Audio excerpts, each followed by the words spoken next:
আসসালামু আলাইকুম guys, welcome to BM steel and ফাইবেশন। কেমন আছেন আপনারা সবাই? আশা করি ভালো আছেন। আজকে আপনাদেরকে একটা আনকমন একটা সিঁড়ি রেলিং দেখাবো। তো দেখতে পারতেছেন এটা হলো একটা কাঠের ডুপ্লেক্স বাড়ি। আমি যে জায়গায় দাঁড়িয়ে আছি এই জায়গাটা হলো বর্তমান মাঝখানের যে ফ্লোরটা থাকে ওইটা হলো সিমেন্টের, আর বাদ বাকি সবকিছুই কাঠের তৈরি। সিঁড়িটাও মনে করেন যে মোটা মোটা কাঠ দিয়ে তৈরি করছে সিঁড়ির ধাপগুলো। আমরা এখানে সিঁড়ির ধাপগুলোতে কিভাবে লাগাইছি দেখেন। রড ফুটা করে ড্রিল করে ফুটা করে দিছি, দিয়ে ওইখানে সমান করে ওয়ার্লিং করে দিছি। অনেক মজবুত হয়েছে। এটা আমরা প্রথমে লাগাইছিলাম স্ক্রু দিয়ে, কিন্তু স্ক্রু দিয়ে অতটা মজবুত হয় নাই।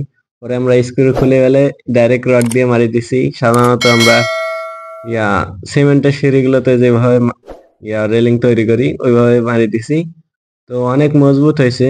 এই যে দেখতে পাচ্ছেন এই ফ্লোরটা কিন্তু পুরোটাই কাঠের তৈরি।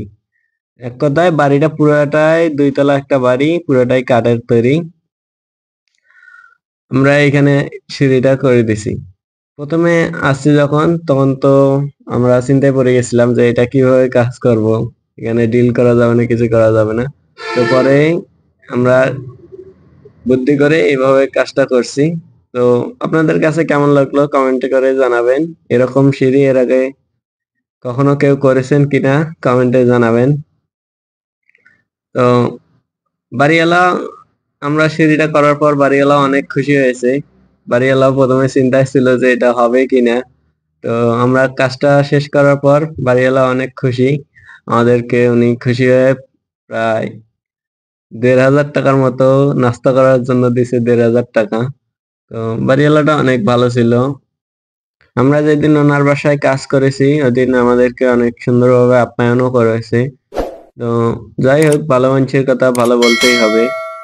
তো আজকের ভিডিও এই পর্যন্তই। এরকম এসএস এর কাজের বিভিন্ন ধরনের ডিজাইন এবং কালেকশন ভিডিও পেতে বিএম স্টিল অ্যান্ড থাইভেশন ইউটিউব চ্যানেলটি সাবস্ক্রাইব করে রাখবেন। ভালো থাকুন, সুস্থ থাকুন। আজকের মতো বিদায় নিচ্ছি। আল্লাহ হাফেজ।